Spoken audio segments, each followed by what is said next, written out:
Welcome to Bible Storytime, and thank you for joining us.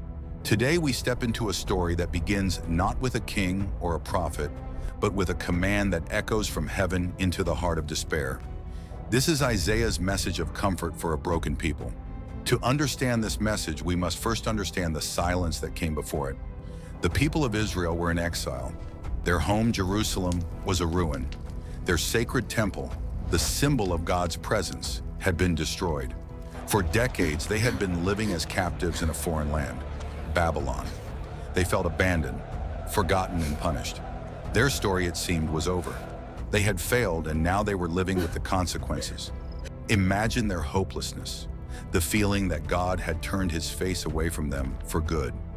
It is into this profound silence, this deep spiritual winter, that the word of the Lord breaks through like the first light of dawn. The message isn't one of further judgment. It's two words, spoken with the urgency of a loving God who can no longer bear his people's pain. Comfort, comfort my people, says your God.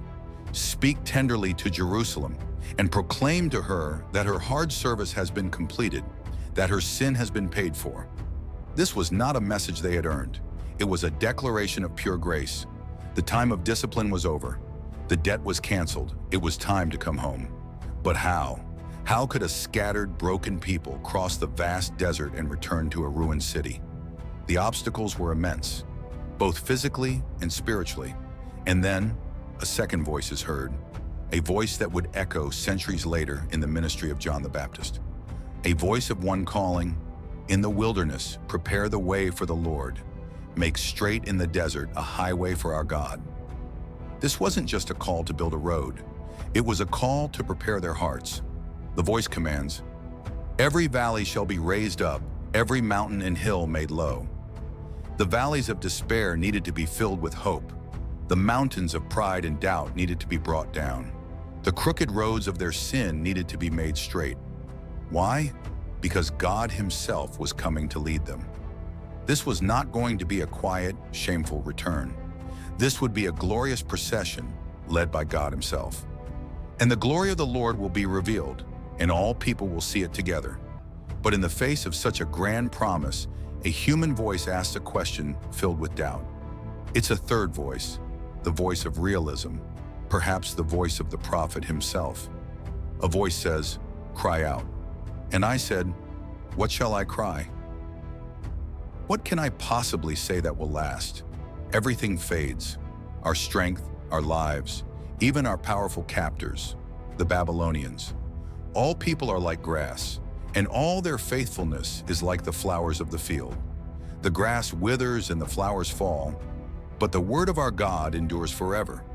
This is the foundation of their comfort, not their own strength, which is fleeting, not the political situation, which is unstable. Their hope is anchored in the one thing that never changes, never fades, and never fails: the eternal promise of God. And what is that promise? The final section of our story paints the picture. It's a call to the messenger to climb the highest mountain and shout the good news. You who bring good news to Zion, go up on a high mountain, lift up your voice with a shout. Say to the towns of Judah, "Here is your God." After decades of feeling God was absent, the message is simple and stunning. He is here. And how is he coming? First, as a mighty king. See, the sovereign Lord comes with power, and his arm rules for him. He has the strength to defeat their enemies, to break their chains, and to lead them home in victory. But that power is revealed in a powerful paradox. The very next verse shows us the heart behind the might. He tends his flock like a shepherd. He gathers the lambs in his arms and carries them close to his heart.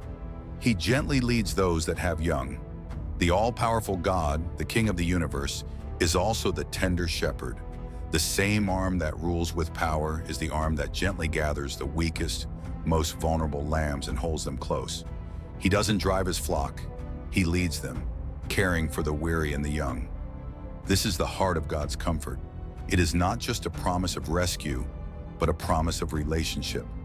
The God who is mighty enough to save us is also gentle enough to know our every weakness and carry us through it. For anyone who has ever felt like they are in exile, Lost in grief, stuck in failure, or far from home, this message from Isaiah is for you. God's comfort is not a denial of our pain. It is a promise that pierces through it. It reminds us that our struggles are temporary, but His word is eternal. And it reveals a God who comes to us not only with the power to save, but with the tender heart of a shepherd who will never let us go. Thank you for watching Bible Storytime. If this story of comfort and hope inspired you, don't forget to like, share, and subscribe. Because the same God who spoke to the exiles in Babylon still speaks tenderly to us today, promising to carry us home.